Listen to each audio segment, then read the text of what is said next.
வார்த்தை என்ன என்று பார்க்கும் பொழுது இன்றைக்கு கர்த்தர் நமக்கு என்ன வார்த்தை கொடுக்கிறார் என்றால்,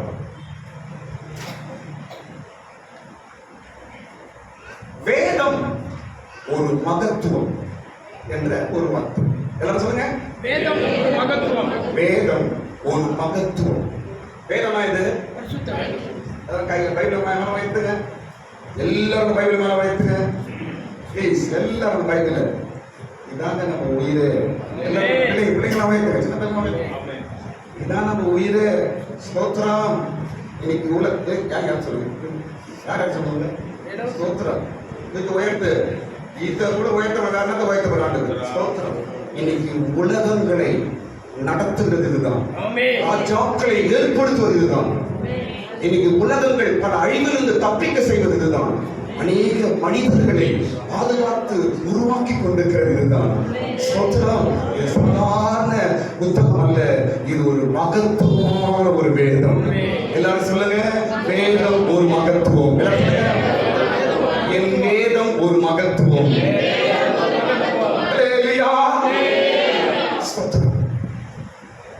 பைபிள் வேதம் ஒரு மகத்துவம் என்று ஒரு தீர்க்கதரிசி எழுதுகிறார். அது சொல்றதுக்கு முன்பாடி இன்னொரு விஷயம் சொல்றேன், கவனிங்க. நாம் இப்ப வந்திருக்கிற ஒரு காலம் கொடிய காலம். என்ன சொல்லுங்க, இப்ப நான் வாழ்ந்து கொண்டிருக்கிற இந்த காலத்தின் பெயர் என்ன? கொடிய காலம். இந்த காலத்துல 18 விதமான மனிதர்கள் வாழ்வார்கள் என்று எத்தனையோ 1000 ஆண்டுகளுக்கு, நூற்றாண்டுகளுக்கு முன்பாய் பரிசுத்த பவுல் சொன்னார். கொடிய காலம் வரும். அந்த காலத்திலே 18 விதமான மனிதர்கள் எழும்புவார்கள். சபையே, கிறிஸ்தவர்களே, நீங்க என்ன செய்ய போறீங்க? 2 தீமோத்தேயு 3ஆம் அதிகாரம் முதல் 3 மாசம் படிக்கும்போது அங்கு 18 பேர் கொடிய காலத்தில் எழுவார்கள் என்று எழுதப்பட்டிருக்கிறது. அதுதான் இந்த காலம். அதெல்லாம் படிக்க டைம் இல்லை, வீட்டில் படிச்சு பாருங்க. ஸ்தோத்திரம். அப்படி ஒரு கொடிய காலத்தில் தான் இன்றைக்கு நாம் வாழ்ந்து கொண்டிருக்கிறோம். இன்னைக்குலாம் நீங்க நல்ல மனுஷன்லாம் நீங்க தேடி பார்க்க முடியாது. இன்றைக்கெல்லாம் மனிதர்கள் நேசிப்பார்கள் என்று யாரும் எதிர்பார்க்காதீங்க. மனுஷர்கள்லாம் ஒரு மாதிரி நம்மள அப்படியே தாங்கி நடத்துவாங்க. அம்மா போல இருப்பாங்க, அப்பா போல இருப்பாங்க, அப்படியே நேசிப்பாங்க. நோ, நீ தான் ஏமாறுவ. ஸ்தோத்திரம். நான் சொல்லுறேன் பாருங்களேன், என்ன பாருங்க. எல்லாரும் நம்மள போலே இருப்பாங்க அப்படின்னு நினைச்சுன்னா நீ ஏமாந்துடுவீங்க. அந்த மைண்ட் செட்டை மட்டும் மாத்துறீங்க. நீங்க அவங்க அப்படி நினைத்தாதான் இந்த உலகத்தில் நீ ஓரளவுக்கு நல்லா வாழ முடியும். முன்னப்படியே அவங்க நல்லபடியே இருப்பாங்க சொல்லி நினைச்சு நினைச்சு நினைச்சு அவங்க கிட்ட நீங்க பழகும் போது அவங்க வேற மாதிரி இருப்பான். அப்ப என்ன ஆகுற? நீ ஏமாற்றம், பிரச்சனைகள் எல்லாம் வருது. நீங்களே அங்க எப்பவுமே மற்றவங்க இருக்கும். நேரத்தில் கலர்லாம் மாறாதீங்க, பச்சை வண்டி மாதிரி. ஸ்தோத்திரம். கடைசி வரைக்கும் நீயாவது. ஸ்தோத்திரம். அப்போதான் கர்த்தர் கூட இருப்பார். மனுஷங்க என்ன, கொடிதான காலம் வரும், அவ்விதமான மனுஷர்கள் எழும்புவார்கள். மனுஷன் ஏன் தெரியுமா? இன்றைக்கு மனிதன் பார்க்கதான் மனுஷனா இருக்கிறான், ஆனா சுபாவங்கள மனுஷன் கிடையாது. ஏன் தெரியுமா? எல்லாரும் எந்திரங்களினால் நடத்தப்படுகிறார்கள். இன்றைக்கு மனிதனை நடத்துகிற மிஷின் தான். எந்த மிஷினு? அவன் கையில இருக்கிற போனு. அதுதான் அவன் நடத்துது. 24 மணி நேரம் கையில. மனுஷனா மாறுறான், மிஷினா மாறுறான்.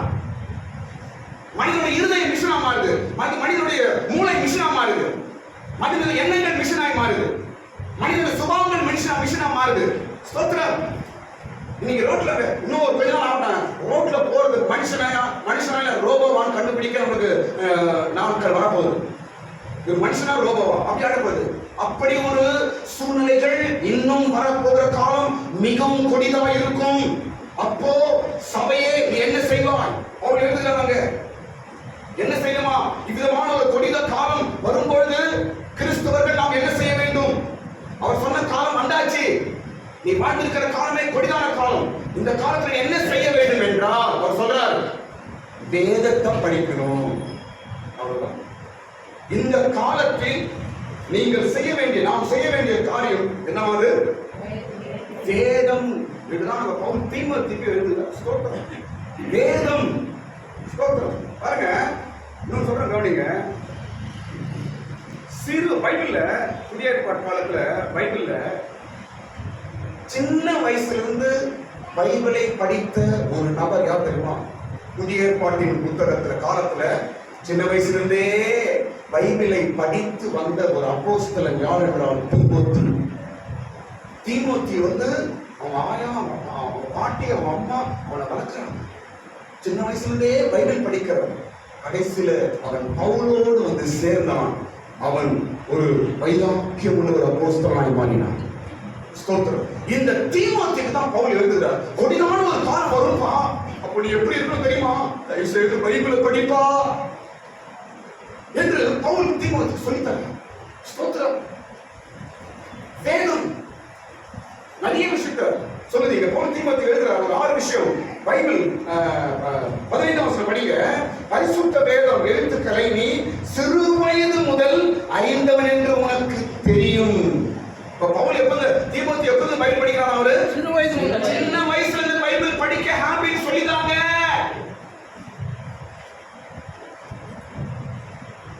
ஊர் கதை, உலக கதை, போன் கதை இன்னைக்கு பிள்ளைகளுக்கு தெரியுது. ஆனா வேதம் வாசிக்கணும் என்று அறிவிருக்குதா? கொடிதான காலம். நாம் சொல்றோம் பாருங்க, உங்க பிள்ளைங்க உங்க கையில இருக்கணும்னா நீங்க முட்டி போடதான் உங்க பிள்ளைங்க கையில இருப்பாங்க. காலம் வேற இது. சும்மா ஏதோ கடந்து போகாதீர்கள். நான் பல சபைக்கு போறேன், பல ஸ்டேட்டுக்கு போறேன். நான் கிறிஸ்துவ சபைகள் எப்படி இருக்கிறது ஓரளவுக்கு எனக்கு தெரியும். நீங்க நினைக்கிற மாதிரி உங்க பிள்ளைங்க இருப்பாங்க ஒருபோதும் எதிர்பார்க்காதீர்கள். ஸ்தோத்திரம். உன் பிள்ளைகளுக்காக நீ முழங்கால் படித்தாதான் உன் பிள்ளையை ஓரளவுக்கு நீ கடை சேர்க்க முடியும். ஓரளவுக்கு உன் பிள்ளை கையில் இருக்கும். ஸ்தோத்திரம். தீமோத்தேயுக்கு பவுல் எழுதுகிறார், கொடிதான காலம் வரும்பா, நீ வேதத்தை கையை விட்டாத என்று சொல்லிக் கொடுக்கிறார். ஸ்தோத்திரம். வேதம் நமக்கு 6 வேத வாசிப்பு நமக்கு ஒரு 6 காரியங்களை செய்து. முதலாவது காரியம் நம்மளை தேறினவர்களாய் மாற்றுகிறது. எல்லாம் சொல்லுங்க, தேறினவர்களாய். எந்த வசனம் படிக்கிறோம் என்றால் 16ஆம் வசனம் 2 தீமோத்தேயு 3ஆம் அதிகாரம் 16. படிக்க வேண்டாம், நான் சொல்லிட்டு போயிட்டே இருக்கேன். முதல் காரியம் என்ன செய்யலாம்? வேதம் நமக்கு தேறினவர்களாய் மாற்று. தேறினவர்கள் என்றால் அர்த்தம் என்ன? என்ன பாருங்க, தேறினவர்கள் என்ன? தேறினவர்கள் என்றால் என்னங்க? மெச்சூர். பிள்ளைங்க மெச்சூரா மாறணும். வயசு மாற்றம் உள்ள போது ஒன்னும் அது அறிவே வரல, மெச்சூர் ஆகணும் அர்த்தம்ங்க. வேதம் இல்லை. இஸ்லாமியர்களை பாருங்க, போயிட்டு சிறு வயதுல இருந்தே அவங்களுக்கு அந்த பைபிள், அந்த குரான், அந்த வேதம், அதுல முக்கியமா அவங்க பிள்ளைங்க அப்படியே வளர்ப்பாங்க. அதை விட்டு இப்படி மாற மாட்டாங்க. எவ்வளவு கட்டுப்பாடுகள், எல்லா கட்டுப்பாடுகளுக்குள்ளும் அந்த பிள்ளைகளை அப்படி வளர்க்கிறாங்க. நம்ம கிறிஸ்தவம் கெட்டி சீரை தாண்டமா, நம்மளாம் கட்டுப்பாடு கிடையாது. சபையிலும் கட்டுப்பாடு கிடையாது, வீட்லயும் கட்டுப்பாடு கிடையாது. அதனாலதான் நம்முடைய பிள்ளைகள் நம்ம நினைக்கிற மாதிரி முன்னேற்றத்தில் குறைவா இருக்கிறார்கள். ஸ்தோத்திரம். தேறினவர்கள் தேறினவனாய் மாற்றும். உன்னை மெச்சூரா மாற்றும். உன் புத்திய, உன் அறிவை மெச்சூரா மாற்றும். ஸ்தோத்திரம். ஆமென். ஒரு ஆமென் சொல்லுங்க. ஆமென். நாம் சொல்றோம் பாருங்க, உலகத்தில் ஒவ்வொரு விஞ்ஞானியும் வேதத்தை படித்தவன் தான். ஒவ்வொரு சயின்டிஸ்டும் இதுவரைக்கும் இன்வெர்ட் பண்ண கண்டுபிடிச்ச எல்லா காரியங்களும் கண்டுபிடித்தவன் யாரு? யாருங்க? கிறிஸ்தவன். உலகத்துல போய் தைரியமா சொல்லு, வேதத்தை படித்தவன், வேதத்தை கையில் எடுத்தவன். அப்ப எப்படி அவன் உருவாக்கம் வந்துச்சு? அவன் மைண்ட் மெச்சூர் ஆகுதுங்க. கர்த்தர் அவன் மைண்ட் மாற்றாத. கையா தட்டுங்க. ஹல்லேலூயா. அவனை தேவனாய் மாற்றுகிறார். விசேஷமான ஒரு அறிவுள்ளவனாய் மாறுகிறான். விசேஷமான ஒரு ஞானம் உள்ளவனாய் மாறுகிறான். அவன் யாரு? நான் புள்ளதான். ஆமென். என் சந்ததிதான். ஸ்தோத்திரம். பைபிள் வேதம் ஒரு மகத்துவம். இதை அறியாமல் நாம் இருக்கிறோம். ஸ்தோத்திரம். முதலாவது தேறினவனாய் மாற்றுது. இரண்டாவது எந்த நற்கிரியும் செய்யக்கூடிய தகுதி உள்ளவனாய் நம்மை மாற்றுகிறது. ஸ்தோத்திரம். பைபிள் ஏதோ அசால்ட்டா நம்ம நினைக்கிறோம். அப்புறம் சொல்றேன், அப்புறம் சில விஷயம் சொல்ல போறேன். ஸ்தோத்திரம். பவுல் எழுதுறார், இந்த காலகட்டத்துல நீ பைபிளை படிக்கணும். கொடிய காலம் வரும், கடைசி நாட்களிலே கொடிய காலம் வரும் என்று அறிவாயாக 2 தீமோத்தேயு 3ஆம் அதிகாரம் முதல் வசனத்துல எழுதப்பட்டிருக்கிறது. அந்த அதிகாரம் கடைசியில தான் பவுல் சொல்றார், கொடிய காலம் வரும், நீ பைபிளை படி. தீமோத்தேயுவே, நீ சின்ன வயசுல பைபிள் படிச்சிருக்கிற, இருந்தாலும் அந்த பைபிள் நாலேஜை விட்டுறாத, அந்த வேத அறிவை விட்டுறாதப்பா. பயங்கரமான மனுஷர்கள் வருவார்கள். நீ விசுவாசத்தை எழுந்துருவியா?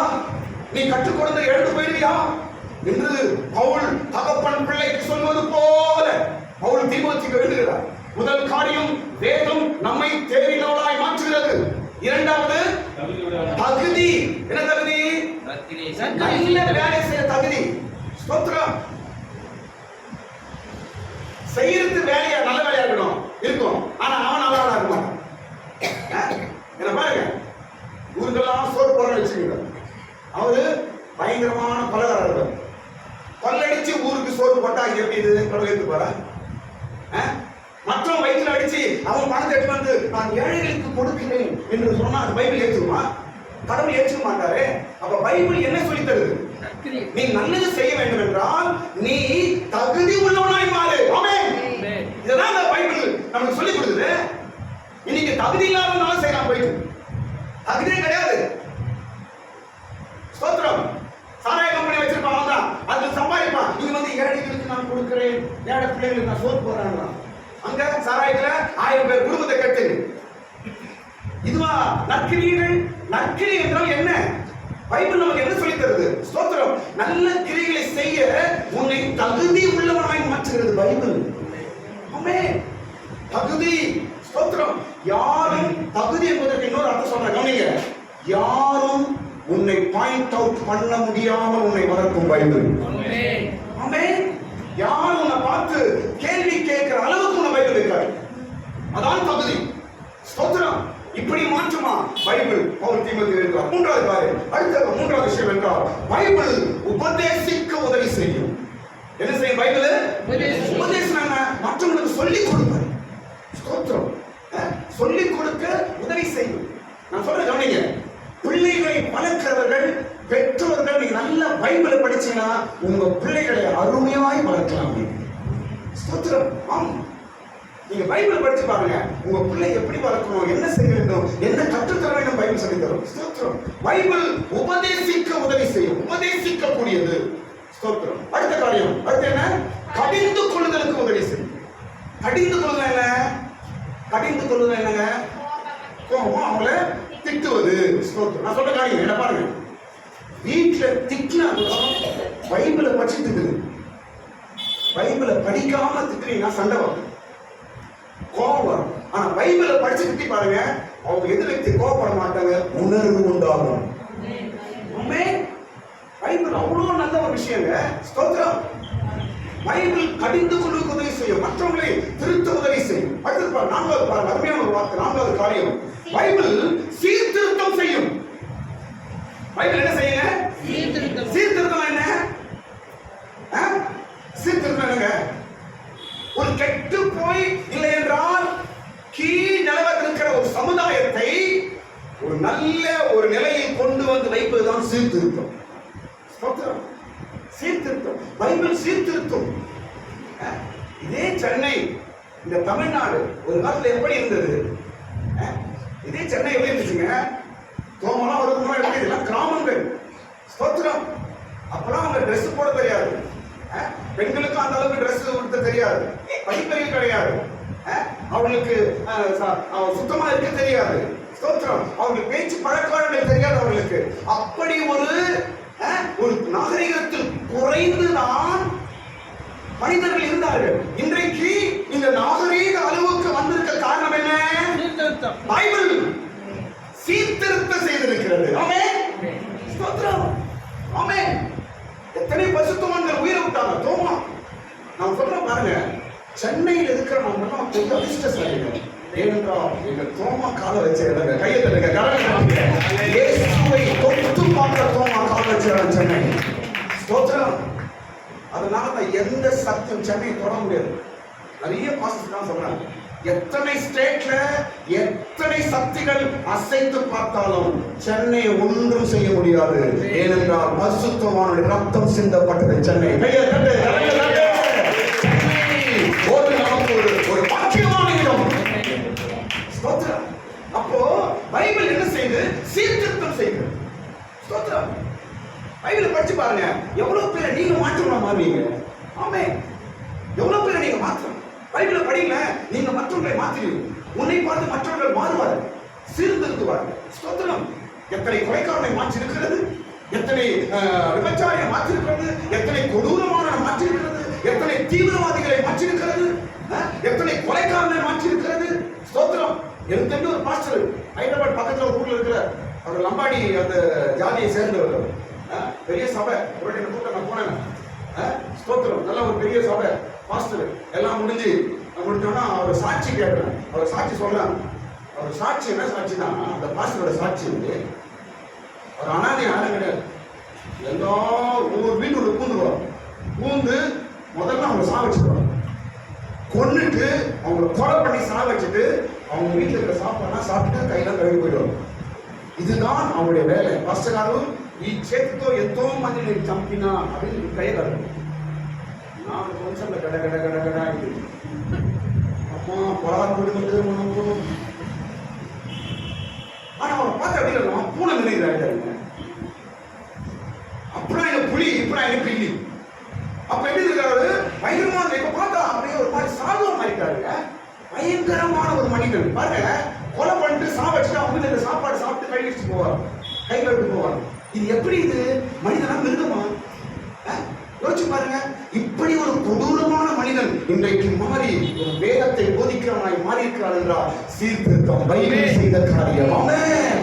இதுவரை உலகத்தில் எத்தனையோ சொல்லலாம், இதெல்லாம் சீர்திருத்தம். அடுத்து நாம் பார்க்கும்போது என்ன? அடுத்தது நீதியை படிப்பிக்கும்.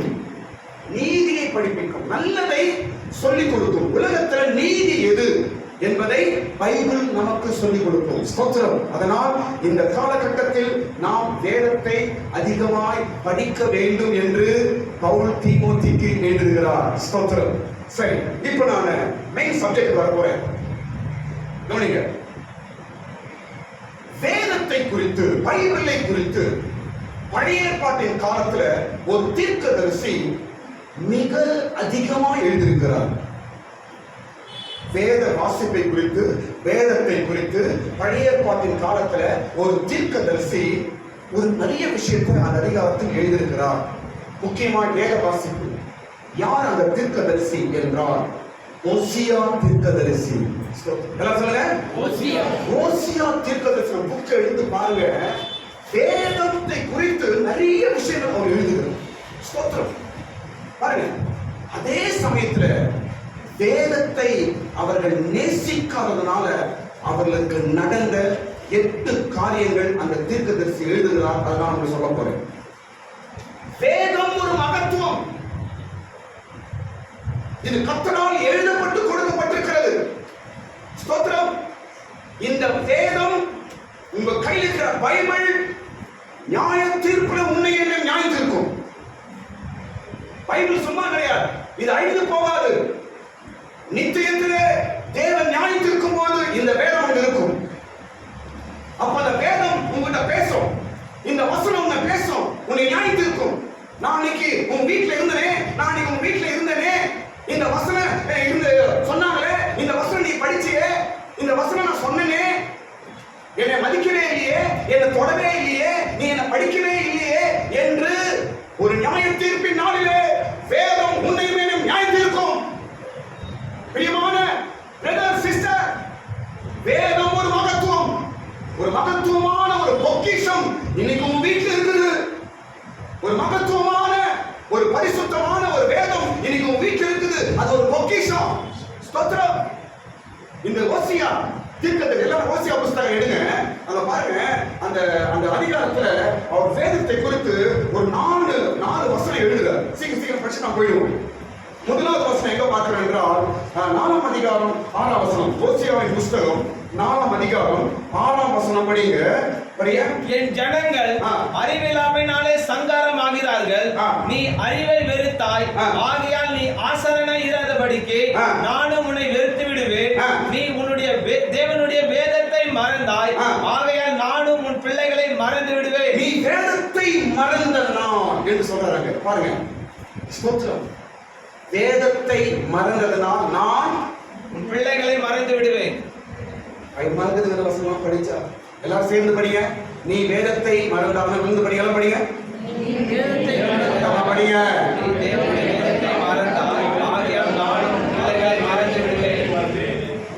நீ வேதத்தை மறந்தால் நான் பிள்ளைகளை மறந்து விடுவேன். பயமா இருக்குது, பயமா இருக்குது. ஸ்தோத்திரம். நீங்க பைபிள் ரீடிங்க மறந்துட்டீங்க, கடவுள் உங்களுக்குள்ளே மறந்து முடிஞ்சு போச்சு. நான் நம்ம சபைக்கு சொல்லியிருக்கேன், எங்க போனாலும் நம்ம சபையில சொல்ற விஷயம் தெரியுமா? கவனிங்க. வசனம் மாற்றம், கிளாக் மாற்றம், வீட்டில் வசனங்கள் எல்லாம் மாற்றம், அதெல்லாம் தெரிஞ்ச விஷயம் தான். அது வசனம் தூங்கினா வசனம் ஒரு பேர் இருக்கு. அங்க 90 வசனம் இங்கதான் இருக்கும். ஓகே, அதனால வீட்டில் வசனம் மாற்ற வேணாம்னு சொல்ல. அதை காட்டிலும் இன்னொன்று எழுதி ஒட்டு. என்னன்னு? வேத வாசிப்பின் நேரம் அப்படின்னு எழுதி ஒட்டு. உங்க வீட்டில் பைபிள் ரீடிங் டைம் அப்படின்னு எழுதி ஒட்டு.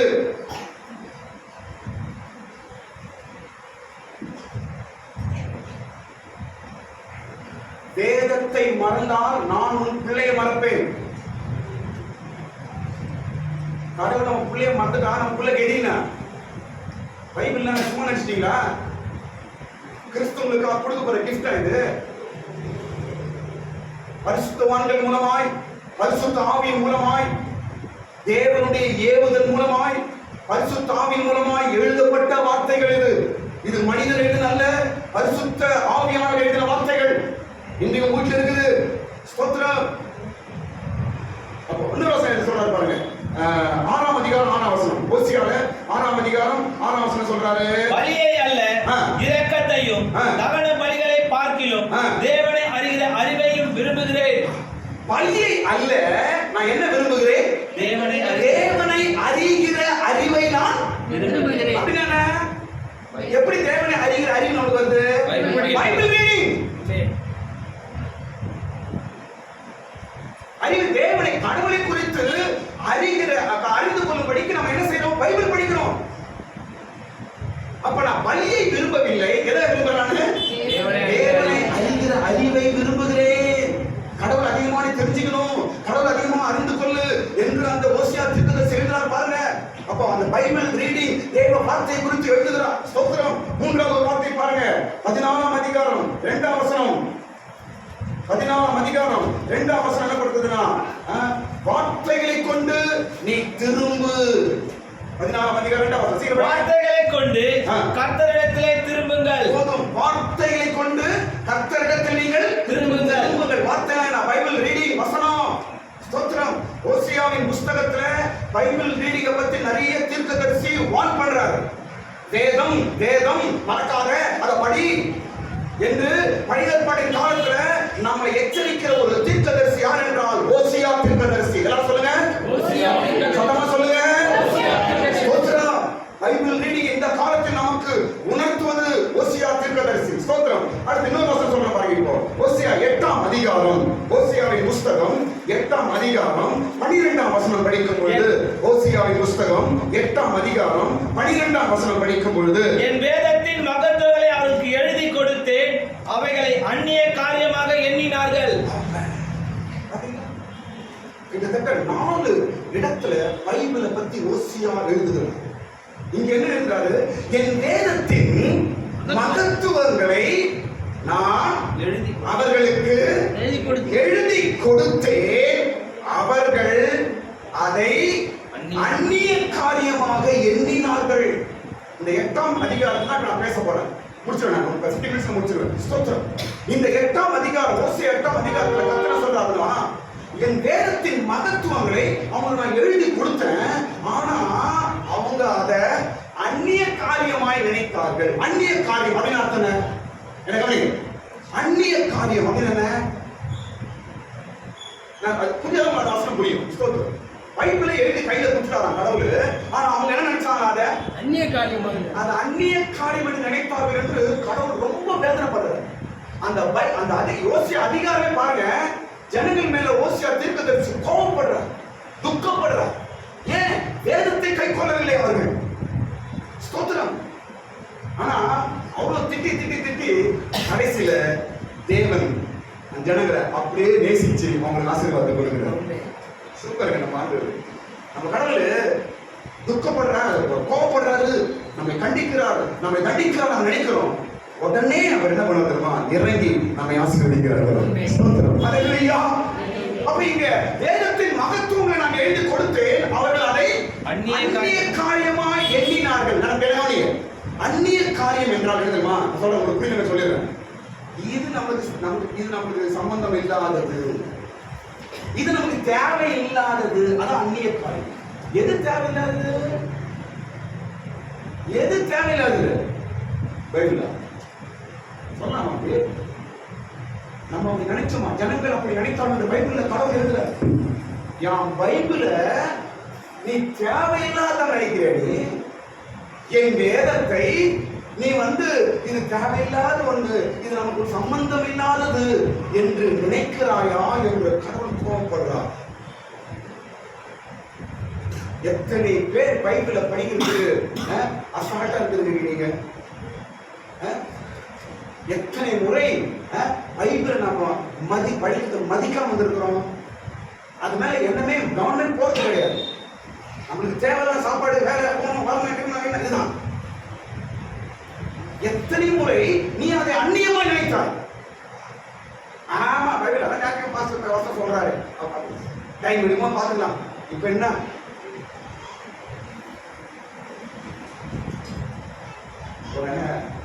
மகேஷ் ஒரு இது போனோம், ரேச்சல் ஏதோ சொல்லிச்சுன்னு சொல்லி மகேஷ் ரேச்சல் என்ன சொல்லி தெரியுமா? பைபிள் படிக்கலாம் ஆண்டு நெருப்பு போடுறது. எங்க ரேச்சல் ரோட்டுக்கு போயிட்டு பைபிள் படிக்கலாம், கடவுள் நெருப்பு போடுறாரு. எங்க பக்கம் ஆயிடுச்சு கருத்து கதைங்களா? இதான் உண்மை. அம்மை வேதம் வாசிப்பு அந்நியமா நினைக்காதீங்க, ஒருபோதும் நினைக்காதீங்க. அவங்க நினைத்தார்கள் என்ன போடுது? படிக்கணும் போடுறாங்க. என்ன போடுறாங்க? அந்நியமாய் எண்ணினார்கள், நினைத்தார்கள். நீ மைண்ட்ல நினைச்சாவே தப்பு. பைபிள் அசால்ட்டா நீ மைண்ட்ல நினைச்சாவே தப்பு. இந்த வேதம் உன் கையில் வருவதற்கு இயேசு சிலுவையில் ரத்தம் செஞ்சிருக்கிறார். இந்த வேதம் இன்னைக்கு நம்ம கையில வர்றதுக்கு எத்தனை மனிதர்கள் பலியாயிருக்காங்க தெரியுமா? எத்தனை ராஜாக்கள் கொன்றார்கள் தெரியுமா? இன்னைக்கு பைபிள் நம்ம கையில் இருக்குது, பொக்கிஷம். ஸ்தோத்திரம். பைபிளை ஒரே ஒரு முறை பைத்தோடு எடுப்பார்கள் வீட்டுல. எப்ப தெரியுமா? பேய் கனவு வரும்போது பைபிள் எடுத்துக் கொள்வார்கள். பேய் அமுக்கும் போது தலைகாணி பக்கத்தில் வச்சுக் கொள்வார்கள். அமுக்குது சொன்ன பைபிள் பைபிள் பைபிள் பைபிள் இது பைபிள் இது அமுக்குச்சு அப்படிங்க. சாத்தான் அமுக்குது இல்ல, இது அமுக்குச்சு அப்படி முன்னே யாரும் முடியாது.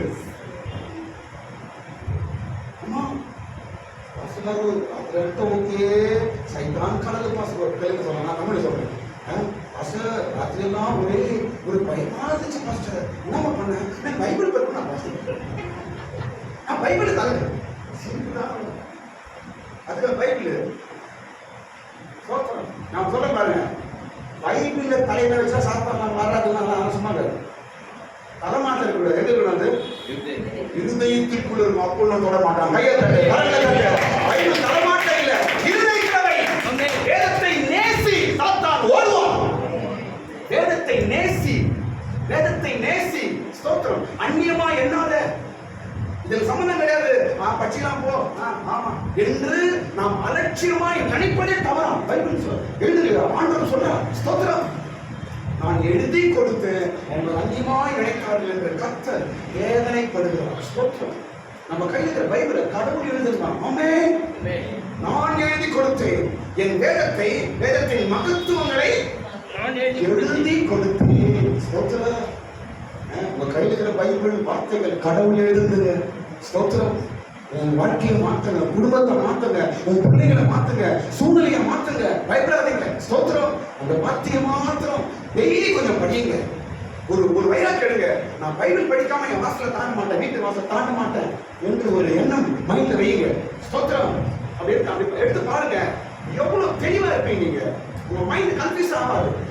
தெளிவுள்ளவனா இருப்பீர்கள், தைரியமுள்ளவனா இருப்பீர்கள், சந்தோஷமுள்ளவனா இருப்பீர்கள். மற்றவர்களுக்கு தைரிய வார்த்தையை சொல்லுகிறவராய் மாறுவீர்கள். ஸ்தோத்திரம். இது ஒரு மகத்துவம். இது புக்கு இல்ல, இது ஒரு மகத்துவம், இது ஒரு பொக்கிஷம். ஸ்தோத்திரம். சரி, இப்போ இந்த பைபிள அவங்க அந்நியமாய் நினைச்சதுனால என்ன நடந்துச்சு? 8 காரணங்கள் பைபிள் படிக்கிறது. பைபிளை அவர்கள் அந்நியமாய் எண்ணினார்கள். தேவையில்லாதது இது, இது நமக்கு ஒன்றும் அவசரம் இல்லை, இது ஒன்றும் முக்கியம் கிடையாது பைபிள் அப்படின்னு அவன் நினைச்சான். அதனால அவங்களுக்கு ஒரு 8 காரியங்கள் நடக்கிறது. ஸ்தோத்திரம். அது சொல்லி நான் டக்கு முடிச்சிடுறேன். முதல் காரியம், பைபிளை வேதத்தை நாம் நேசிக்காமல், ஒருவேளை படிக்காமல், பைபிளை நாம் நேசிக்காமல் இருப்போம் என்றால் நமக்கு நடக்கிறது முதல் காரியம் தெரியுமா? நன்மையை நாம் இழந்துடுவோம். எந்த வசனம்? 3ஆம் வசனம். 8:3 வீட்டுல படிங்க. நன்மையை வெறுத்தார்கள். என்ன எழுதினாங்க? நன்மையை வெறுத்தார்கள். எல்லாம் சொல்லுங்க. நன்மையை வெறுத்தார்கள். யாரு யாரு யாருங்க? பைபிளை படிக்காதவங்க. யாரு? பைபிளை படிக்காதவர்கள், பைபிளை நேசிக்காதவர்கள்.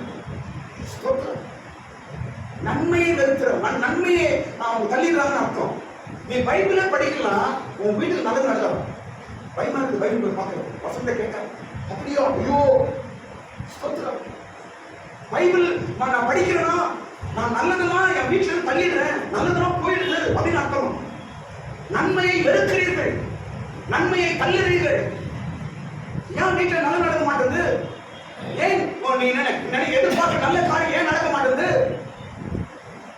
எல்லாமே எனக்கு கெடுதலா நடக்குது, எல்லாமே எனக்கு பிரச்சனையா வருது, எல்லாமே எனக்கு நல்லதாவே நடக்கிறது இல்ல அப்படின்னு ஏன் நீ சொல்ற? பைபிள் படிக்கல. நீ பைபிள் படிக்காதனாலதான் உனக்கு நல்லது எது கெட்டதுன்னு தெரியல. ஃபர்ஸ்ட் கர்த்தர் உனக்கு செய்வது இது நல்லதா இது கெட்டதா அப்படின்னு தெரிந்து கொள்ளும்படிக்கு பைபிளை படி. கடவுள் எங்கிருந்து பேசுவாருங்க? எங்கிருந்து பேசுவாரு? இங்க தான் பேசுவாரு. நீ இதே தொடர்ந்து எங்கிருந்து பேசுவாரு சார்? கடவுள் இதாண்டா சாத்தமா பேசுவாங்க. நீ பைபிள் படிக்கலனா கர்த்தர் பேச மாட்டார், சாத்தான் தான் ஒருத்தர் பேசுவான். என்ன பேசுவான்? பயத்தை உண்டாக்குவான். உன் வாழ்க்கை போச்சு, நீ அவ்வளவுதான், அதாயிடுச்சு இதாயிடுச்சு, உன்னை எல்லாம் கைவிட்டாங்க, எல்லாம் கத்துட்டாங்க, உன் குடும்பம் போச்சு, நீ போச்சு, அவ்வளவுதான், என்ன செய்ய போற, எவ்வளவு கஷ்டப்பட போற, என்ன ஆச்சு, அவங்க பாரு எப்படிங்கிறாங்க, உன்னை வெறுக்கிறாங்க, கோபத்தை அதிகம் மூட்டி விடுவான். ஏன்? கடவுள் பேசவில்லை. ஜெபம் நாம் கடவுள்கிட்ட பேசுவது, வேதம் வாசிப்பது கடவுள் நம்ம கிட்ட பேசுவது. ஆமென். நீங்க ஜெபிக்கும் போது நீங்க கடவுள்கிட்ட பேசுறீங்க, அதே சமயத்தில் நீங்க பைபிள் படிக்கும் போது கர்த்தர் உங்களோடு பேசுகிறார். இந்த ரெண்டும் மிக மிக முக்கியம். சொல்ற கவனிங்க, என்ன சொல்ற கவனிங்க, பைபிள் வாசிப்பும் ஜெபமும் ஒரே ஈக்குவலா இருக்கணும். என்ன கவனிங்க, பைபிள் ரீடிங்கும் ஜெபமும் ஒரே தண்டவாளம் போல ஒரே ட்ராக்கா இருக்கணும், ஒரே சேனலா இருக்கணும். ஸ்தோத்திரம். ஜெபம் பண்ணாம ஒரு பைபிள் படிக்கக்கூடாது, பைபிள் படிக்காம ஒரு ஜெபமாக படிக்க கூடாது. ரெண்டும் முக்கியம். ஸ்தோத்திரம். ஆமென். இரண்டும் மிக முக்கியம்.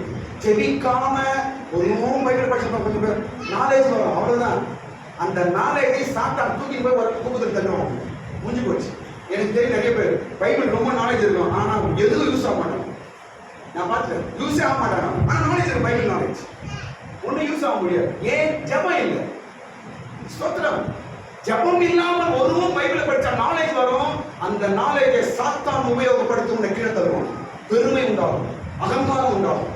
எனக்கு தான் எல்லாம் தெரியுன்ற ஒரு அகங்காரம் வந்துச்சுனாவே உன் வாழ்க்கை க்ளோஸ் நடக்கும்.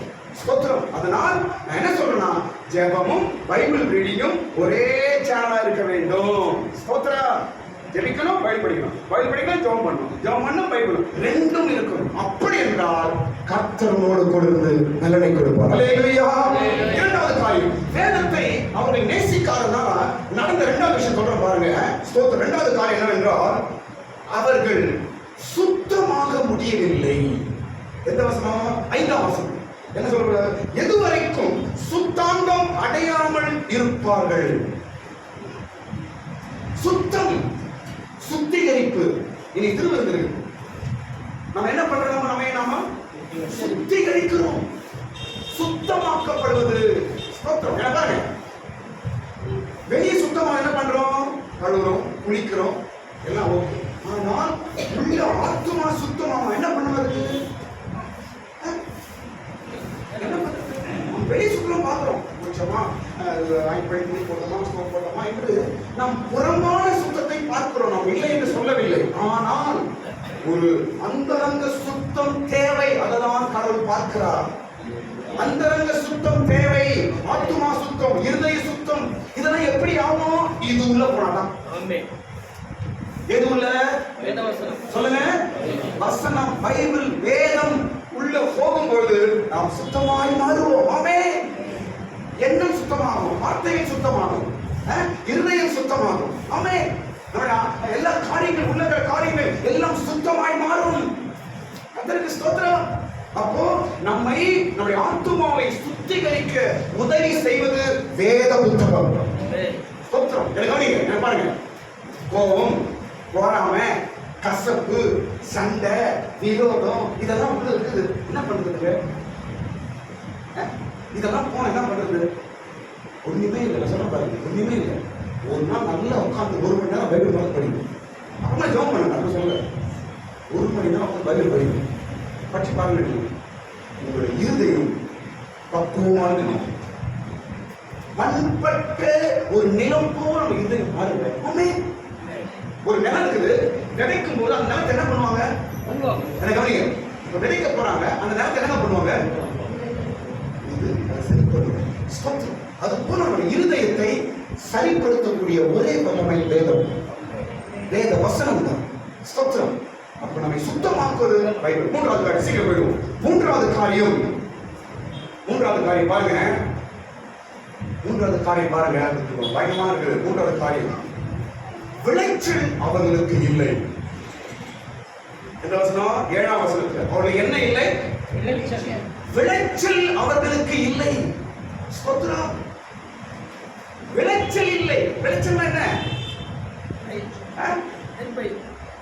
பயிர், ஒரு வளர்ச்சி, ஒரு முன்னேற்றம், ஒரு மேன்மை, இதான் விளைச்சல். ஸ்தோத்திரம். குடும்பத்தின் இம்ப்ரூவ்மெண்ட், வீட்டின் இம்ப்ரூவ்மெண்ட், பிள்ளைகளின் இம்ப்ரூவ்மெண்ட், ஒரு வளர்ச்சி, இது இல்லை என்று அவர் எழுதப்படுகிறது. ஆமென். ஸ்தோத்திரம். வேதத்தை அவர்கள் அந்நியமாய் நினைச்சு, வேதம் எனக்கு தேவை கிடையாது, பைபிள் ரொம்ப முக்கியம் கிடையாது என்று யார் நினைச்சாங்களோ அவர்களுக்கு விளைச்சல் இல்லை. ஸ்தோத்திரம். என்ன சொல்றேன் பாருங்க, நீங்க வேத வாசிப்புல கொஞ்சம் இன்ட்ரெஸ்ட் காட்டுங்க. ஸ்தோத்திரம். நீங்க வேதம் படிக்க பழகிட்டீங்கன்னா அது உங்களை விட விடாது, உங்களை படிக்க வச்சுட்டே இருக்கணும். சூப்பரா இருக்கும். ஸ்தோத்திரம். இன்ட்ரெஸ்டா இருக்கும்.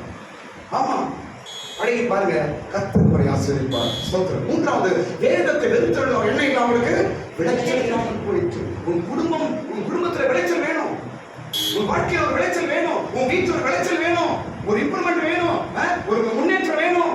ஸ்தோத்திரம். ஒரே வழி வேதம், பைபிள். அடுத்து 4வது காரியம், 4வது விஷயம்,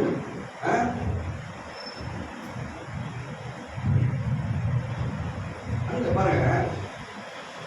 4வது விஷயம், அந்நியர்கள் அதை விழுங்குவார்கள். அந்நியர்கள் அதை விழுங்குவார்கள். எதை? விளைச்சல். யார் விழுங்குவாங்க? அந்நியர்கள். நான் புரியல. பைபிள் நம்ம படிக்கிறோம்னா, பைபிளை நம்ம நேசிக்கிறோம்னா, நம்மளுடைய ஆசீர்வாதம், நம்மளுடைய பணமாக இருக்கட்டும், நம்முடைய காரியங்களை யாரும் வந்து சாப்பிடுவாங்க.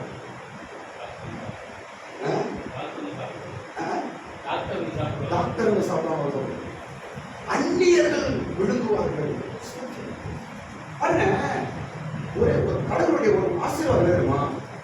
நம்ம சம்பாதிக்கிறத நம்ம சாப்பிடணும். அதான் ஆசீர்வாதம். நீ சம்பாதிக்கிறவங்க இன்னொன்று சாப்பிடக்கூடாது, நீ கஷ்டப்படுறதை இன்னொன்று சாப்பிடக்கூடாது. பைபிள் எழுதுறாங்க, அந்நியர்கள் அதை விழுங்குவார்களாம். ஸ்தோத்திரம். எதை? விளைச்சலை. உன் விளைச்சல், உன் பிரயாசம், உன் கஷ்டம், உன் ஆசீர்வாதம், உன்னுடைய ஞானம், உன்னுடைய பிரயாசங்கள், இதை நீ தானே சாப்பிடணும். அதான் கடவுளுடைய ஆசீர்வாதம். இதை இன்னொருத்த சாப்பிட எப்படி? அது தேவ ஆசீர்வாதம் இல்லை. ஏன்? உன் பொருளை, உன்னுடைய பணத்தை, உன்னுடைய காசை இன்னொருத்தர் சாப்பிடறானா? ஏன் தெரியுமா? நீ பைபிள் படிக்கல, அவ்வளவுதான். நீ வேதத்தை நேசிக்கவில்லை. உன் வீட்டுல வேதம் இருக்குது, ஆனா அந்த வேதத்திற்கு உண்டான கனம் இல்லை. உன் வீட்டுல பைபிள் இருக்குது, அந்த பைபிளுக்கு உண்டான கனம் கிடையாது. உன் வீட்டுல பைபிள் இருக்குது, அந்த பைபிளுக்கு நீ மரியாதை கொடுக்கவில்லை, அந்த வார்த்தைகளை நீ ஏற்றுக்கொள்ளவில்லை. ஸ்தோத்திரம். பைபிள் நீங்க படிச்சு பாருங்க. பைபிள் படிச்சா எத்தனை நன்மை என்று அது கணக்கை நம்ம எல்லாரும் தெரியும். ஸ்தோத்திரம். அடுத்தது 5வது காரியம் போயிடும். 5வது காரியம் என்ன தெரியுமா? 5வது காரியம், வேதத்தை அவர்கள் நேசிக்காதவனால அங்க நடக்கிற 5வது காரியம் பாருங்க, விரும்பப்படாத பாத்திரம் போல் இருப்பார்கள். பயமா இருக்கு இருக்கிறாரு வார்த்தைகள் நான் கேட்க எனக்கு பயமா இருக்கு. விரும்பப்படாத பாத்திரம், 8ஆம் வசனத்திலே விரும்பப்படாத பாத்திரத்தை போல் இருப்பார்கள். ஐயோ, யாரு? பைபிளை படிக்காதவங்க, பைபிளை நேசிக்காதவர்கள். இந்த வீட்டுல பைபிளை தூசி தட்டுறதா இருக்கக்கூடாது. ஞாயிற்றுக்கிழமை முன்னாடி பைபிள் ஞாபகம் எந்த தேடு எடுத்து டாப் எடுத்து வீட்டுக்கு வரும். கொஞ்சம் பேர் பைபிள் எதுவும் வைப்பாங்க. பைபிள் ஆதார் கார்டு வைக்கிறதுக்கு, ரேஷன் கார்டு வைக்கிறதுக்கு, அப்புறம் என்ன பேங்க் புக் வைக்கிறதுக்கு. இந்த பைபிள் அம்மா ஆதார் கார்டுமா பைபிள் எதுக்கு ஆதார் கார்டு தேவை? நல்ல ஒரு கதை இருக்குது, அப்புறம் சொல்றேன். பைபிள் ஒரு பாஸ்டர் வீட்டுக்கு வந்து அவங்க பைபிள் படிச்சவங்க இல்லைன்னு கண்டுபிடிக்க ஒரு பாஸ்டர் மகள அருமையான ஒரு சம்பவம். நான் இன்னொரு நாள் டைம் சொல்றேன். ஸ்தோத்திரம். அப்போ 5வது காரியம், வேதத்தை நேசிக்காதவர்கள் எப்படி இருப்பாங்கன்னா விரும்பப்படாத பாத்திரமா மாறிடுவாங்க. அப்படின்னு அர்த்தம் இல்லைங்க. சொல்லுங்க, புரியல. அப்படின்னு அர்த்தம் இல்லைங்க. சொல்லுங்க. காயிலாங்கல்ல போடுற பாத்திரம் மாதிரி, கைலாங்கல்ல போடுற பாத்திரமா, காயிலாங்கல்ல பாத்திரமா மாறிடு. சூப்பரா சொல்ற ஐயா. விரும்பப்படாத பாத்திரம் நம்பலாம். யாரும் நம்ம நேசிக்காத ஆளா மாறிடுவோம். பயமா இருக்கு. யாரும் நேசிக்க மாட்டாங்க. யாரும் நேசிக்க மாட்டாங்க. உங்க மேல யாரும் அன்பு காட்ட மாட்டாங்க. எல்லாரும் உங்களை வெறுக்கக்கூடிய, நேசிக்காத ஒரு பாத்திரமாய் நீ மாறுவாய். என் வேதத்தை நான் மறந்தேனே, என் வேதத்தை நான் கனப்படுத்தவில்லையே, எனக்கு கொடுக்கப்பட்ட பைபிளை நான் கையில் எடுக்கவில்லையே, அதை நான் கனப்படுத்தவில்லையே என்று அந்த நாளிலே நீ புலம்புவாய். இன்றைக்கு நான் பேசுகிற பிரசங்கம், இன்றைக்கு நீ கேட்கிற வார்த்தை நியாய தீர்ப்பிலே வரும்.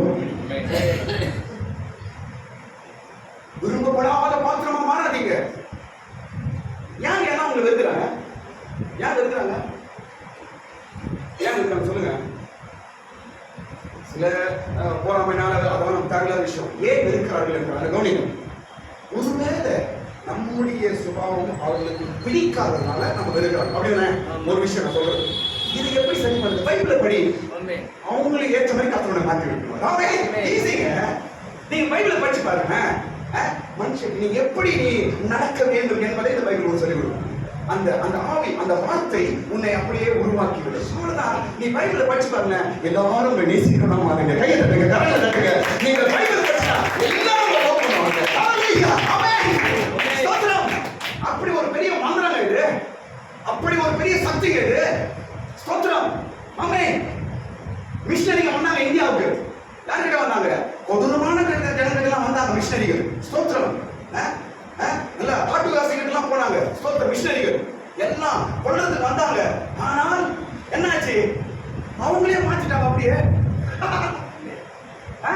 கொல்ல வந்தது என்ன ஆயிட்டாங்க? மாறிவிட்டார்கள். காரணம் வேதம். கையாத்தட்ட வேதம் எங்களை பாதுகாக்கும்,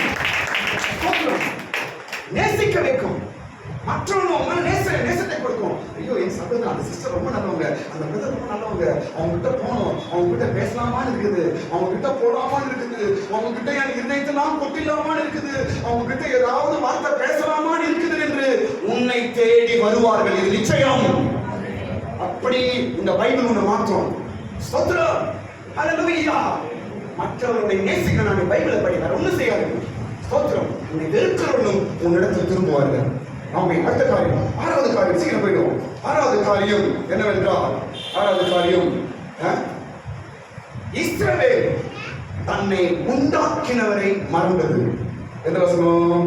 14ஆம் வசனம். இஸ்ரவேல் தன்னை உண்டாக்கினவரை மறந்தது. ஏன்? பைபிளை தொடல. பைபிளை அவர் என்ன செய்யல? அவங்க தொடல. பைபிளை அந்நியமா நினைச்சாங்க. இதெல்லாம் தேவையில்லை என்று நினைத்தார்கள். அவங்களை பார்த்து கடவுள் சொல்லுகிறார், நீ உன் சிருஷ்டிகரை மறந்தாய், நீ உன்னை உண்டாக்கினவரை மறந்தாய். பாருங்க, பைபிளை மறக்கிறது நம்மை உண்டாக்கின கடவுளே மறக்கிறது. நம்முடைய ஆமென். பாத்தீங்களா? பைபிளை மறப்பது நம்மை உண்டாக்கின கடவுளை மறப்பது. கடவுள் சொல்றாரு பாருங்க, நீ என்ன மறந்துட்ட. ஸ்தோத்திரம். என்ன கவனி, ஒரு நிமிஷம் கவனி. என்ன பாருங்க ப்ளீஸ். யாருக்குன்னா நீங்க ஃபோன் பண்ணலன்னா அவங்க என்ன சொல்லுவாங்க? உங்களை பார்த்து, யாருக்கும் நீங்க கொஞ்சம் ஃபோன் பண்ணலப்பா, ஒரு வாரம் நீங்க ஃபோன் பண்ணி மறந்துட்டீங்க, மறந்துட்டீங்க, அவங்க என்ன சொல்லுவாங்க? ஃபோன் பண்ணி நம்ம நம்ம கரெக்டாக சொல்லுவாங்க. சொல்லுமா, நீ ஏன் மறந்துட்டு வரணும், நம்ம அப்புறம் பேசுறோம். என்ன சொல்லுவாங்க? நீங்க என்ன மறந்துட்டீங்க. எதை வச்சு? ஃபோன் பண்ணல, ஃபோனு பண்ணல, அதனால நான் மறந்துட்டீங்க. கடவுள் என்ன சொல்றாரு? இதுதான் அவர் ஃபோன். எது? பைபிள் காட்டுங்க. எல்லாம் பைபிள் பண்ணா வயதுங்க. பைபிள் காண வயதுங்க. ப்ளீஸ் ஒரு முறை கூட பைபிள் எத்தனை வாட்டி தூங்கினாலும் தப்பே கிடையாது. நம்ம சுமக்குங்க. நம்ம பைபிள் சுமந்தா பைபிள் நம்மை சுமக்கும். இதுதாங்க கடவுளோடு பேசுற போனு. இதுதான் கடவுள்கிட்ட பேசுற போன். இதுதான் இதான் ஆண்ட்ராய்டு, இதான் ஆப்பிள் போனு, இதுதான் எல்லாமே. ஸ்தோத்திரம். இதான் அட்வான்ஸ் டெக்னாலஜி. நீ ஆண்டவர்கிட்ட பேச வேண்டும் என்றால் இதுதான் போன். ஸ்தோத்திரம். கீழே பாருங்க. ஆமென். ஹalleluya. அப்ப நம்ம போன் பண்ணனா எப்படி மற்றவங்க என்ன மறந்துட்டியே என்று சொல்றாங்களோ அதே போலதான் நாம் எப்பெல்லாம் பைபிள் படிக்கிறீங்களோ அப்பெல்லாம் ஆண்டவர் சொல்றார், என்ன நீ மறந்துட்டியே, என்ன நீ மறந்துட்டியே, என் மகளே, என் மகனே என்று ஆண்டவர் கலங்குகிறார், வேதனைப்படுகிறார். என்னை உண்டாக்கினவரை நீ மறந்தாய். ஸ்தோத்திரம். அடுத்து இன்னொரு சொல்ல கவனிங்க. நான் முடிக்கிறேன். இன்னொரு சொல்ல கவனிங்க. பைபிள்ல தான் படிக்கணும். இந்த போன்ல படிக்கிறது இதெல்லாம் யாரா எப்படி இருக்கோம், ஆனா என்னுடைய விசுவாசிகள் அப்படி கூடாது. ஸ்தோத்திரம். பைபிள்ல தான் படிக்கணும். சர்ச்சுக்கு வரும்போது பைபிள் தான் எடுத்து வரணும். ஸ்தோத்திரம். இந்த டேப்ல இந்த போன்ல படிக்கிறவங்க, இந்த பிரசனம் பண்றவங்க அதெல்லாம் இதுக்கு ஒத்து வராது. ஸ்தோத்திரம். வேதம் தான். வேதம் பரிசுத்தம் தான். ஆமென். ஆனா போன் சொல்ல முடியுமா? நம்ம போன பரிசுத்த வேதம் சொல்ல முடியுமா? நீங்க சொல்லுங்க. இல்ல. ஊர்ல இருக்கிற கண்டரை இல்லாம இருக்கும். அதுல கொண்டு போய் அப்ப எப்படி அந்த பரிசுத்தம் சொல்ல முடியும்? தவிர்க்க முடியாத சொற்காடைக்கு போயிருக்கீங்க பைபிள் எடுத்து போல. அப்ப வேணா கொஞ்சம் ரெஃபர் பண்ணலாம், அது தப்பே கிடையாது. ஆனால் பைபிள் தூக்கி மூல எங்கேயோ போட்டு போனத்தை கையில வச்சுங்க. ஆண்டவர் சொல்றார், ஆண்டவர் பேசுறார். பைபிள் ஆண்டவர் பேசுறார், சாதாரண பேசுவான். சாரி, போன்ல இருக்கு. ஸ்தோத்திரம். ஒருபோதும் நீங்கள் போன்ல பைபிள் படிக்க கூடாது. வீட்டில் இருக்கும்போது பைபிள் வேதத்தை எடுத்து உட்கார்ந்து அழகா படிங்க. இது ஆண்டவர் பேசும் ஒரு பொக்கிஷம். ஸ்தோத்திரம். ஆண்டவருடைய வார்த்தையை பேசுவதை கொச்சைப்படுத்தக்கூடாது. நம்ம ஸ்தோத்திரம். பைபிள் வாசிப்பதை நாம் விட்டால் கடவுளை மறப்பது என்று அர்த்தம். மற்றொரு காரியம் சொல்ற பாருங்க. அடுத்தது ஏழாவது காரியம். ஏழாவது வேதத்தை நாம் அஞ்சியமா நினைத்தால் தேவன் நம்மை மறப்பார். நான் படிச்சு நினைக்கிறேன் 4ஆம் அதிகாரம் 6ஆம் வசனம். நம் வேதத்தை மறந்தால் கர்த்தர் நம்மை மறப்பார். இதான் உன் பிள்ளையை மறப்பேன் நான் படிச்சல முன்னாடியே. அதே காரியம் தான். நாம் பைபிள் படிப்பதை நம்ம ரொம்ப கஷ்டமா நினைச்சு அதை நம்ம தூரம் வச்சா கர்த்தர் நம்மை மறந்து விடுவார். ஸ்தோத்திரம். வேதம் வாசிப்பு நமக்கும் தேவனுக்கும் ஒரு கனெக்டிவிட்டி உண்டாகும். பைபிள் ரீடிங் நமக்கும் தேவனுக்கும் ஒரு பரிசுத்த கனெக்டிவிட்டி உண்டாகும். ஸ்தோத்திரம். ஸ்தோத்திரம். நாலேஜ்க்காக படிக்காதீங்க, கர்த்தர் பேசுறது படிங்க. ஸ்தோத்திரம். நான் பைபிள் பிரசனம் பண்ணலாம் படிக்கிறது எப்பவுமே எனக்கும் என் தேவனுக்கும் உறவு வேண்டும், தேவன் என்னோட பேச வேண்டும் தான் நான் பைபிள் படிக்கிறேன். என்னுடைய இதை நான் சொல்றேன். நான் பெருசாக என்னை உயர்த்ததுல என்கிட்ட ஒண்ணுமே கிடையாது. ஸ்தோத்திரம். அதனால ரொம்ப நாலேஜ் வேணும், நான் ரொம்ப இதாகணும் அப்படின்னு வச்சுக்கோங்க, நான் அப்படியே படிக்க விட்டுருவான் அவனை சாத்தான். ஸ்தோத்திரம். எதுக்கு படிக்கணும்? கர்த்தர் என்னோடு பேச வேண்டும், எனக்கும் என் தேவனுக்கும் தொடர்பு வேண்டும், கர்த்தருடைய வார்த்தை எனக்கு வேண்டும் என்று நீங்க படிங்க. அருமையான வார்த்தைகளை கர்த்தரோடு பேசுவோம். நாம கூட ஆண்டவரே என்னோட பேசுங்க. ஒவ்வொரு சண்டே பிரசங்கமும் எனக்கு தாங்க, அதெல்லாம் உங்களோட ஷேர் பண்றேன், அவ்வளவுதான். ஸ்தோத்திரம். பிரசங்கி அல்ல, ஸ்தோத்திரம். பிரசங்கிமா நிறைய பேர் இருக்கிறாங்க, நிறைய பேர் பிரசங்கமா நிறைய டாப் பிரசங்கமா இருக்கிறாங்க, அப்படி அழகழகா பேசணும்னா இருக்கிறாங்க. ஸ்தோத்திரம். நான் பிரசங்கியார் அல்ல, ஏற்ற நேரத்தில் தேவனுடைய வார்த்தை வாங்கி உங்களுக்கு கொடுக்கிறேன். நீங்க கூட பிரசனம் பண்ணலாம், இங்க இருக்க எல்லாரும் பிரசனம் பண்ணலாம். மகேஷ் பண்ணுவாரு, அப்ப சன்னி பிரதர் பண்றாரு, எல்லாரும் எல்லாரும் பிரசனம் பண்றாங்க, என்ன வேணும் எல்லாம் பண்ணுவாங்க. ஆமே, அவர்கள்லாம் கடவுளுக்கு தேவையில்லை. ஸ்தோத்திரம். பிரசனம் பண்ணலாம், அது முக்கியம் அல்ல. எது என்னுடைய வேலை? எது? இன்னைக்கு ஞாயிற்றுக்கிழமை என் ஜனங்கள் வந்திருக்கிறாங்க, எந்த சூழ்நிலையும் வந்தாலும் தெரியல, ஒரு வார்த்தை தாங்க, அதை நான் கொடுத்துருந்தாங்க, முடிஞ்சு போதிய வேலை முடிஞ்சது, அவ்வளவுதான். ஆமென். இதுக்கு நீங்க படிங்க. நீங்க எப்படி படிக்கன்னு சொல்றேன், நீங்க படிங்க. உன் குடும்பத்துக்கு தேவையான வார்த்தை கர்த்தர் பைபிள் தருவார், உன் பிள்ளைக்கு தேவையான வார்த்தை பைபிள் தருவார் கர்த்தர், உன் வீட்டுக்கு தேவையான வார்த்தை கர்த்தர் பைபிள் தருவார். எல்லாமே பைபிள் இருக்குதுங்க. ஸ்தோத்திரம். வானத்துக்கு மேல என்ன இருக்குது, பூமி கீழே என்ன இருக்குது, பூமியின் தாழ்விடத்தில் என்ன இருக்கிறது, ஒவ்வொரு ஜீவனுக்கும் பைபிள் வார்த்தை உண்டு. ஸ்தோத்திரம். அல்லேலூயா. அடுத்தது எட்டாவது காரியம் பாருங்க. வேதத்தை வெறுக்கிறவர்கள் அறிவை வெறுக்கிறார்கள். சூப்பர் வார்த்தைகள். 4ஆம் அதிகாரம் 6ஆம் வசனத்தை படிச்சோம். 4ஆம் அதிகாரம் 6ஆம் வசனம். வேதத்தை வெறுக்கிறவர்கள் அறிவை வெறுக்கிறார்கள். அந்த வசனம் படிக்கிறது.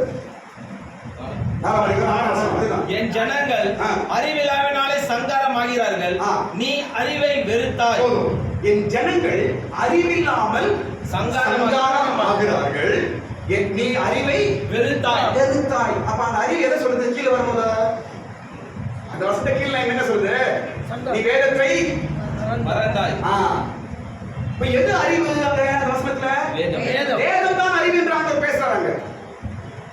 நீ அறிவில்லாமல் என் ஜனங்கள் சங்காரமாகிறார்கள். ஸ்தோத்திரம். இன்னைக்கு நிறைய விஷயத்துல நம்ம அறிவில்லாம செய்யறோம், நிறைய விஷயத்துல புத்தி இல்லாம செய்யறோம், நிறைய விஷயத்துல நம்ம யோசிக்காம செய்யறோம், நிறைய விஷயத்துல நம்ம ஃபூலிஷா வேலை செய்யறோம், நிறைய விஷயம் நம்ம புத்தி இல்லாம செய்துறோம். ஸ்தோத்திரம். அதுக்கப்புறம் யோசிக்கிறோம், ஐயோ இப்படி பண்ணிட்டோமே. ஏன் அந்த நேரத்துல ஏன் உனக்கு அறிவு வேலை செய்யலாம்? No Bible reading.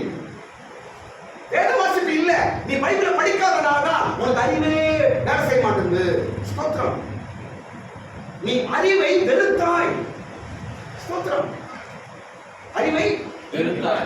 வசனம் போடுறாங்க. வசனம் நோட் பண்ணி வீட்டுல படிக்க அப்புறமா நல்லா. அறிவை வெறுத்தாய் அப்படின்னா என்ன? நீ வேதத்தை வெறுத்தாய். அவ்வளவுதான், முடிஞ்சு போச்சு. வேதம் தான் அறிவை உண்டாகும். வேதம் அறிவை கற்றுக் கொடுக்குது.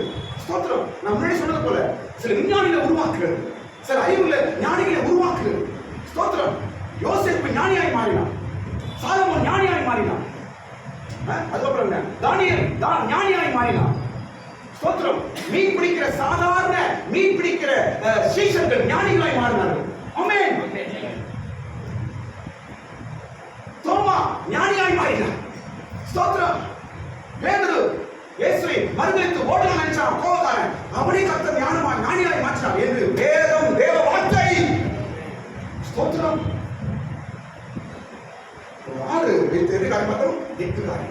நாம் வேதத்தை வெறுக்கும் போது அறிவை நாம் வெறுக்கிறோம். அடுத்த ஒரு காரியம் வந்து நான் அது மாதிரி ஜஸ்ட் சொல்லி நான் முடிச்சேன். என்னவென்றால், வேதத்தை நாம் படித்து தேவனிடத்தில் திரும்பும் பொழுது நமக்கு என்ன நடக்கிறது என்று சொல்லிடுறேன். நீங்க வீட்டில் படிச்சு பாருங்க. ஒரு 6 விஷயம் இருக்குது. எல்லாரும் யோவேல் 14ஆம் அதிகாரத்துக்கு வந்துருங்க. எல்லாரும் யோவேல் 14ஆம் அதிகாரம். இதுவரைக்கும் என்ன பார்த்தோம்னா, வேதத்தை நாம் தள்ளும் பொழுது, வேதத்தை நாம் வெறுக்கும் பொழுது நமக்கு நடக்கிற 8 காரியங்கள் பார்த்தோம். ஸ்தோத்திரம். நாம் வேதத்தை நேசிக்காம, பைபிளை நம்ம ஒரு பொருட்டை நினைக்காம, அது வந்து ஒரு அலட்சியமா நினைச்சா 8 காரியங்கள் நடக்கிறது என்று பார்த்தோம். ஸ்தோத்திரம். ஆனால் நீங்கள் மனம் திரும்பி மறுபடியும் கர்த்தரிடத்துல வந்து சேர்ந்து நீங்க மறுபடியும் பைபிள் படிக்க ஆரம்பிச்சிட்டீங்கன்னா உங்களுக்கு 6 காரியங்கள் நடக்கும் என்று ஓசியாங்க எழுதுகிறார். ஸ்தோத்திரம். என்ன 14ஆம் அதிகாரம் 1ஆம் வசனத்துல, இஸ்ரவேலே உன் தேவனாகிய கர்த்தரிடத்தில் திரும்பு திரும்புகிறார். திரும்பினா அர்த்தம் மறுபடியும் வந்து நீ பைபிளை படி. இது வரைக்கும் படிக்காம போயிட்டேன், நீ என்ன பண்ணு, மறுபடியும் வந்து படி என்று கடவுள் சொல்றார். கடவுள் வந்து எப்பவுமே கைவிடுவர் அல்ல, தள்ளி விடுவர் அல்ல, நம்மை உணர்த்தி நம்மை மறுபடியும் அவர் பக்கம் திரும்ப பார்க்கிறவர் தான் கடவுள். ஆமென். அழிக்கிறவர் கடவுள் அல்ல, நம்மை கெடுக்கிறவர் கடவுள் அல்ல. ஸ்தோத்திரம். என்றால் நம்ம எல்லாரையும் அவருடைய சொந்த ரத்தம் கொடுத்து வாங்கி இருக்கிறார். நம்ம எல்லாரையும் சொந்த ரத்தம் சிந்தி நம்மை மீட்டிருக்கிறார். நாம் கெட்டு போக ஒருபோதும் நாம் விரும்புவது இல்லை, நீ திரும்பு என்று சொல்லுகிறார். ஸ்தோத்திரம். ஒருவேளை இதுவரைக்கும் நீங்க பைபிள் அதிகமா படிக்காம பைபிள் அலட்சியம் பண்ணிருக்கலாம், இன்றைக்கு ஆண்டவர் பேசுகிறார், என் மகனே என் மகளே என்னிடத்தில் திரும்பு, நீ மறுபடியும் என்னிடத்தில் திரும்புவாயாக என்று சொல்லி அந்த திரும்பினவர்களுக்கு நடக்கிற 6 ஆசீர்வாதங்கள். ஸ்தோத்திரம். என்னவென்றால் 5, 6, 7 3 வசனத்துல 6 காரியங்கள் எழுதப்பட்டிருக்கிறது. நான் டக்கு சொல்லி முடிச்சிடறேன். முதல் காரியம், தேவன் பனியை போல இறங்குவார். வேதத்தை நீ படிக்கும் பொழுது கர்த்தர் உனக்கு பனியை போல இறங்குவார். ஸ்தோத்திரம். எப்படி ஒரு புல்லுக்கு வளர்வதற்கு ஒரு பனி தேவையோ அது போல நீயும் உன் குடும்பமும் வளர்ச்சி அடையும்படிக்கு, பச்சையாய் நீ வளரும்படிக்கு உனக்கு பனி தேவை. அந்த பனி தான் தேவனாக இறங்குவார். ஆமென். ஹல்லேலூயா. வேதம் படிக்கிறவர்களுக்கு கர்த்தர் பனி போல இறங்குவார். இரண்டாவது காரியம் என்னவென்றால் அவர்கள் மலருவார்கள். அவர்கள் என்னவாவார்கள்? அவர்கள் புஷ்பத்தை, லீலி புஷ்பத்தை போல அவர்கள் மலருவார்கள். ஸ்தோத்திரம். பைபிளை படிச்சு பாருங்க, பைபிளை படிங்க, ஒரு ஹாப்பி ஆயிடுச்சுங்க. கர்த்தர் உங்களுக்கு ஒரு பூவை போல மலர செய்வார். வாழ்க்கை மலரும். ஸ்தோத்திரம். என்னங்க எல்லாமே மலரும். ஸ்தோத்திரம். மூன்றாவது காரியம் அவர்கள் வேரூன்றி இருப்பார்கள். அதே வசனத்துல டக்கு நீங்க மார்க் பண்ணி வீட்ல படிங்க. மூன்றாவது காரியம் என்ன? அவர்கள் வேரூன்றி இருப்பார்கள். யார் அவர்கள்? வேதத்தை நேசிக்கிறவர்கள், பைபிளை கையில படிக்கிறவர்கள். ஸ்தோத்திரம். ஐயசே, நான் என் ஜனங்களுக்கு நான் ஒரு விண்ணப்பமாய் கேட்கிறேன், டெய்லி ஒரு 5 வசனமாவது படிச்சிருங்க. மினிமம் 5. அது மாதிரி எவ்வளவு படிக்கலாம். டெய்லி நீங்க படிக்க வேண்டியது ஒரு 5 வசனமாவது நீங்க படிச்சுட்டு நீங்க வெளியே போற ஒரு பழக்கத்தை கொண்டு வாங்க. ஒரு வாழ்க்கைகள் எல்லா சூழ்நிலைகளும் மாறும். நீங்க பலவீனமா இருக்க மாட்டீங்க, நீங்க பலவான்களாய் மாறுவீர்கள். ஸ்தோத்திரம். நான்காவது காரியம் என்னவென்றால் அவர்கள் கிளைகள் ஓங்கி படரும். ஆமென். அவன் கிளைகள் ஓங்கி படரும். ஸ்தோத்திரம். பாத்தீங்களா, அவன் கிளைகள் அப்படியே படருமா? அப்படியே ஹல்லேலூயா. ஸ்தோத்திரம். கர்த்தர் உன்னை படர செய்வார், உன் கிளைகளை பெருக செய்வார். ஸ்தோத்திரம். ஆசீர்வாதம் உண்டாகும். அடுத்த காரியம், அடுத்தது ஐந்தாவது காரியம் அவனுடைய வாசனை லீபனோனை போல, லீபனோனுடைய வாசனை போல இருக்கும். 6ஆம் வசனம், அவன் எப்படி இருப்பானா? லீபனோனின் வாசனை போல இருப்பான். யாரு? பைபிள் படிக்கிறவன். வாசனையான வாழ்க்கை அவனுக்கு உண்டாகும். வாசனை என்ன என்றால் சாட்சி. எல்லாரும் அவரை பத்தி கேள்விப்படுவாங்க, எல்லாரும் அவரை பத்தி பேசுவாங்க. ஸ்தோத்திரம். அவர்கள் எப்படி இருப்பாங்க? வாசனை உள்ளவர்களாய் மாறுவார்கள். ஸ்தோத்திரம். அடுத்த காரியம், 6வது காரியம், அவன் நிழலில் குடியிருக்கிறவர்கள் திரும்புவார்கள். சூப்பர்ங்க.